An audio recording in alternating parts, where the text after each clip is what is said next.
That's very important because we can't be simply negative in our approach towards the spiritual life. We can't say, well, I have to resist this temptation, resist that temptation. Of course you have to do those things. But you also have to find out where your heart needs to be. You can't have a vacuum. You have to fill it with the right things.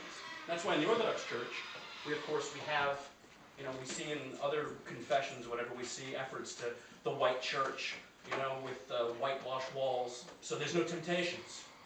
Whereas we have, within the church and within our experience, things to transform our experience with the senses. So we have the incense, we have the icons, we have all of our senses are engaged in the worship of God to teach us that our whole being has to be focused on the worship of God. We don't simply have a religious aspect to our life. Everything has to be transformed. And I think that's what Maximus is saying there.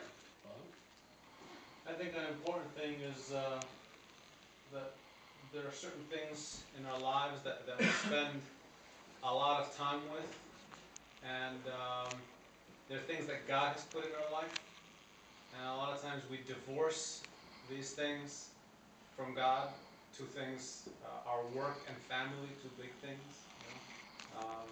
And those are things that God appointed for us. And a lot of times we have just God in our prayer corner or in church on Sunday. You know what I mean?